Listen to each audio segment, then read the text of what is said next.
ಯೂಟ್ಯೂಬ್ದಾಗ ಈಗ ಭಾಳ ಜನನು ಕ್ಲೇ ಪಾಟ್ ಯೂಸ್ ಮಾಡಿಕೊಂಡು ಕುಕ್ಕಿಂಗ್ ಮಾಡಕತ್ತಾರೆ.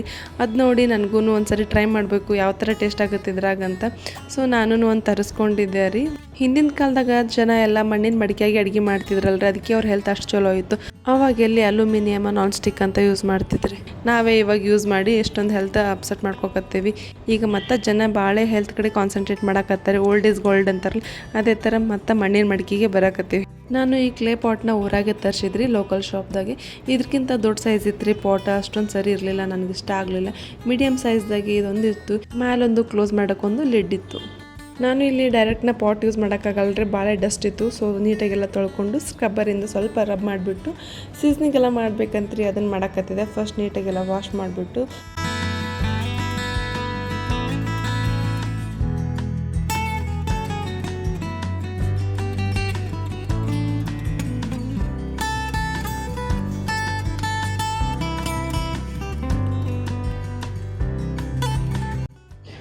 ನೀಟಾಗೆಲ್ಲ ವಾಶ್ ಮಾಡೋದಾದ್ಮ್ಯಾಗ ಈ ಥರ ನೀರಾಗ ಒನ್ ಡೇ ಫುಲ್ನ ನೆನೆ ಇಡಬೇಕಂತ್ರಿ. ಸೊ ನಾನಿಲ್ಲಿ ಒಂದು ಬಕೆಟ್ದಾಗ ಸ್ವಲ್ಪ ನೀರು ಹಾಕ್ಬಿಟ್ಟು, ಅಂದರೆ ಈ ಪಾಟೆಲ್ಲ ಮುಣಗಷ್ಟು ನೀರು ತೊಗೊಂಡು ಒನ್ ಡೇ ಫುಲ್ನ ನೀರಾಗಿಟ್ಟಿದ್ದೆ. ಇದು ನೆಕ್ಸ್ಟ್ ಡೇದು ಕಂಟಿನ್ಯೂಷನ್ ವಿಡಿಯೋ ಅದ್ರಿ. ಈ ಒನ್ ಡೇ ನಾನು ಫುಲ್ ನೀರಾಗೆ ಬಿಟ್ಟಿದ್ದೆ ರೀ. ಇವಾಗ ಆರ್ಲಿ ಅಂತ ತಂದು ಬಿಸಿಲಿಗೆ ಇಟ್ಟಿದ್ದೆ ರೀ. ಸ್ವಲ್ಪ ಹೊತ್ತು ಮಿನಿಮಮ್ ಒನ್ ಡೇ ಆದರೂ ಬಿಡಬೇಕ್ರಿ ಕಂಪ್ಲೀಟಾಗಿ ಡ್ರೈ ಆಗೋಕ್ಕೆ. ಇಲ್ಲಿ ಡ್ರೈ ಆಗಿತ್ತು ಕಂಪ್ಲೀಟಾಗಿ, ನೋಡ್ತಿರ್ಬೋದು. ಇವಾಗ ಎಲ್ಲ ಕಡೆನೂ ಎಣ್ಣೆ ಅಪ್ಲೈ ಮಾಡಬೇಕ್ರಿ. ಇದಕ್ಕೆ ಅಡುಗೆ ಹಾಕೋ ಎಣ್ಣೆ ಆದರೂ ಯೂಸ್ ಮಾಡ್ಬೋದು ಅಥವಾ ಕೋಕೋನಟ್ ಆಯಿಲ್ ಆದರೂ ಯೂಸ್ ಮಾಡ್ಕೋಬೋದು. ಜಾಸ್ತಿನೇ ಎಣ್ಣೆ ಹಾಕಿ ಎಲ್ಲ ಕಡೆನೂ ಅಪ್ಲೈ ಮಾಡಬೇಕ್ರಿ ನೀಟಾಗೆ.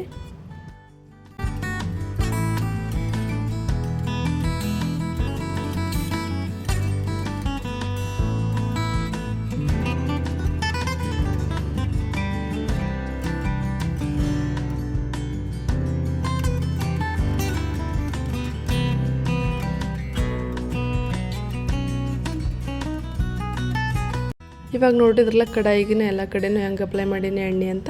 ಇದೇ ಥರ ಇವಾಗ ಲಿಡ್ಗೂ ಅಪ್ಲೈ ಮಾಡ್ಬೇಕ್ರಿ.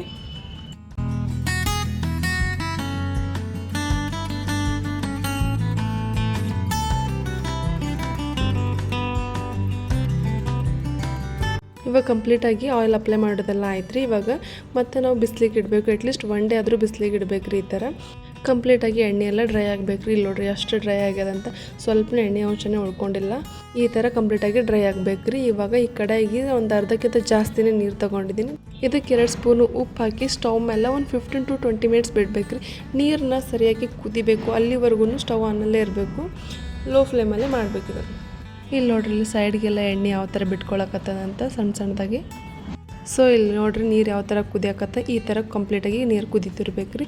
ಇವಾಗ ಸ್ಟವ್ನ ಆಫ್ ಮಾಡಿ ಇದು ಕಂಪ್ಲೀಟಾಗಿ ತಣ್ಣಗಾಕಿ ಬಿಡ್ಬೇಕು ರೀ. ತಣ್ಣಗಾದ್ಮ್ಯಾಗ ನೀರೆಲ್ಲ ಚೆಲ್ಬಿಟ್ಟು ಮತ್ತೊಮ್ಮೆ ಸ್ಕ್ರಬ್ಬರಿಂದ ನೀಟಾಗಿ ವಾಶ್ ಮಾಡ್ಕೋಬೇಕು ರೀ.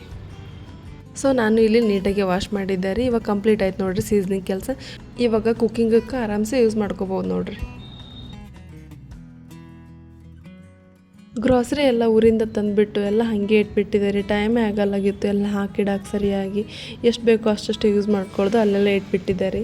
ಸೊ ಇವತ್ತು ಅದನ್ನೂ ಫಿಲ್ ಮಾಡ್ಕೊಳಕತ್ತಿದ್ದಾರೆ ಎಲ್ಲನೂ.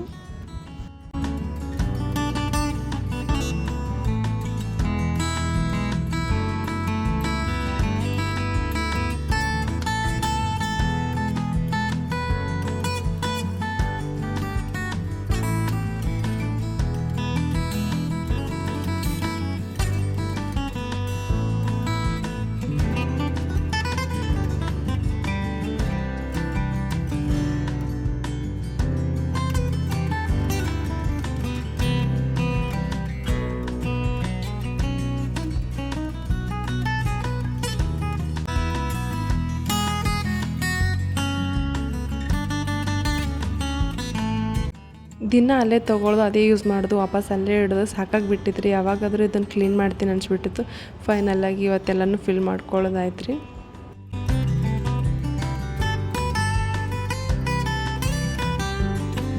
ಫೈನಲಾಗಿ ಆಯಿಲ್ ಫಿಲ್ ಆನ್ ಮಾಡ್ಕೊಳ್ದೈತೆ ರೀ. ಇದೊಂದು ಕಂಪ್ಲೀಟ್ ಮಾಡಿಕೊಂಡು ಊರಿಂದ ಬರಬೇಕಾದ್ರೆ ತುಪ್ಪ ತೊಗೊಂಡು ಬಂದಿದ್ವಿ. ಅದನ್ನೂ ಖಾಲಿ ಎಲ್ಲಕ್ಕೆ ಬಂದಿತ್ತು.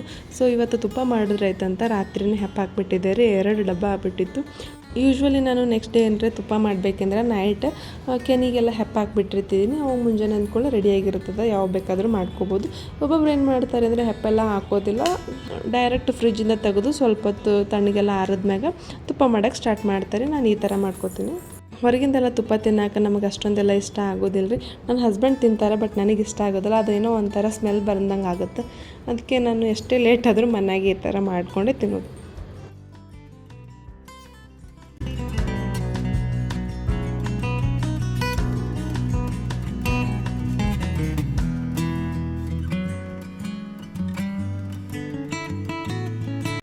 ಫೈನಲಿ ಬೆಣ್ಣೆ ಎಲ್ಲ ತೆಗೆದಾದ್ಮೇಲೆ ನಾನು ಈ ಥರ ಉಪ್ಪು ಹಾಕ್ಕೊಂಡು ಮತ್ತೊಮ್ಮೆ ವಾಶ್ ಮಾಡ್ಕೋತೀನಿ ರೀ. ಈ ಥರ ಮಾಡೋದ್ರಿಂದ ಏನೋ ಸ್ಮೆಲ್ಲೆಲ್ಲ ಬರೋದಿಲ್ಲ ಅಂತ. ಸಮ್ಟೈಮ್ಸ್ ಬರ್ತಿರ್ತದಲ್ಲ ಸ್ಮೆಲ್ಲು, ಈ ಥರ ಉಪ್ಪು ಹಾಕಿ ತೊಳ್ಕೊಳ್ಳೋದ್ರಿಂದ ಸ್ಮೆಲ್ಲೆಲ್ಲ ಬರೋದಿಲ್ಲ ರೀ. ಈ ಟ್ರಿಕ್ ನಮ್ಮ ಅತ್ತೆ ಹೇಳ್ಕೊಟ್ಟಿದ್ದು. ಸೊ ನೀವು ಯಾರಾದರೂ ನಂತರ ಈ ಟ್ರಿಕ್ ಫಾಲೋ ಮಾಡ್ತೀರಾ ಕಮೆಂಟ್ ಬಾಕ್ಸಲ್ಲಿ ಕಮೆಂಟ್ ಮಾಡಿ ಹೇಳ್ರಿ. ಫೈನಲಿ ತುಪ್ಪ ಆಯ್ತು ರೀ. ಇವಾಗ ಒಂದು ಸ್ವಲ್ಪ ನೀರು ಚುಮ್ಕಿಸಿ ಸ್ಟವ್ನ ಆಫ್ ಮಾಡಿದ್ರೆ ಆಯ್ತು ನೋಡಿ, ಕಂಪ್ಲೀಟ್ ಆಯಿತು ತುಪ್ಪ ಪ್ರೊಸೆಸ್. ಸೊ ಇಲ್ಲಿ ಕಂಪ್ಲೀಟಾಗಿ ತುಪ್ಪನೂ ತಣ್ಣಗಾಗೈತ್ರಿ. ಅದನ್ನು ನಾನಿಲ್ಲಿ ಸ್ಟೋರ್ ಮಾಡ್ಕೊಳ್ಕತ್ತಿದ್ದೆ ರೀ. ಈವ್ನಿಂಗ್ ಏನಾದರೂ ತಿನ್ನಬೇಕು ಅಂತ ಸ್ವಲ್ಪ ಕ್ರೇವಿಂಗ್ಸ್ ಆಗಕತ್ತೈತಿ ರೀ. ಅದಕ್ಕೆ ನಾನು ಇಲ್ಲಿ ಪೊಟ್ಯಾಟೊ ಬೈಟ್ಸ್ ಅಥವಾ ಪೊಟ್ಯಾಟೊ ಬಾಲ್ಸ್ ಎರಡೂ ಒಂದೇ ಅದನ್ನ ಮಾಡ್ಕೊಳಕತ್ತಿದ್ದೆ ರೀ ಕ್ವಿಕ್ಕಾಗಿ. ಅದಕ್ಕೆ ನಾನಿಲ್ಲಿ 3 ಬಟಾಟಿನ ಕುಚ್ಕೊಂಡಿದ್ದೆ ರೀ. ಈ ಥರ ಸ್ಮ್ಯಾಶ್ ಮಾಡ್ಕೋಬೇಕು, ಒಂದು ಗಂಟೆಲ್ಲ ಬರಬಾರ್ದು. ನೀಟಾಗಿ ಅದನ್ನ ಸ್ಮ್ಯಾಶ್ ಮಾಡೋದಾದ್ಮೇಲೆ ಅದಕ್ಕೆ 1-2 ಸ್ಪೂನ್ ಉಪ್ಪು ಹಾಕಬೇಕು. ಆಮೇಲೆ ಒಂದು 5 ಹೆಸರು ಬೆಳ್ಳುಳ್ಳಿ ಈ ಥರ ಸಣ್ಣದಾಗಿ ಕಟ್ ಮಾಡ್ಕೊಂಡು ಹಾಕ್ಕೋಬೇಕು ರೀ. ಆಮೇಲೆ ಸಣ್ಣದಾಗಿ ಕಟ್ ಮಾಡಿದ್ದು 1 ಹಸಿರು ಮೆಣಸಿನ್ಕಾಯಿ ಹಾಕಿದ್ದೀನಿ. ಆಮೇಲೆ ಕೊತ್ತಂಬರಿ ಅದನ್ನು ಸಣ್ಣದಾಗಿ ಕಟ್ ಮಾಡಿ ಹಾಕ್ಬೇಕು ರೀ. ಆಮೇಲೆ 2 ಸ್ಪೂನು ಚಿಲ್ಲಿ ಫ್ಲೇಕ್ಸ್ ಹಾಕೊಂಡು 1 ಟೇಬಲ್ ಸ್ಪೂನು ಗರಂ ಮಸಾಲ ಹಾಕ್ಕೊಂಡು ನೀಟಾಗಿ ಎಲ್ಲನೂ ಮಿಕ್ಸ್ ಮಾಡ್ಕೋಬೇಕು ರೀ. ಎಲ್ಲನೂ ನೀಟಾಗಿ ಮಿಕ್ಸ್ ಮಾಡೋದಾದ್ಮೇಲೆ ರೀ ನಾನಿಲ್ಲಿ 2-3 ಸ್ಪೂನು ಕಾರ್ನ್ಫ್ಲೋರ್ ಹಿಟ್ಟು ಯೂಸ್ ಮಾಡ್ಕೊಂಡಿದ್ದೆ ರೀ. ಅದನ್ನ ಹಾಕಿ ನೀಟಾಗಿ ಮತ್ತೊಮ್ಮೆ ಮಿಕ್ಸ್ ಮಾಡ್ಕೋಬೇಕು. ನೀವು ಕಾರ್ನ್ಫ್ಲೋರ್ ಹಿಟ್ಟು ಯೂಸ್ ಮಾಡ್ಕೊಂಡಿಲ್ಲ ಅಂದರೆ ಅಕ್ಕಿ ಹಿಟ್ಟು ಸ್ವಲ್ಪ ಮೈದಾ ಹಿಟ್ಟು ಮಿಕ್ಸ್ ಮಾಡ್ಕೊಂಡು ಯೂಸ್ ಮಾಡ್ಬೋದು.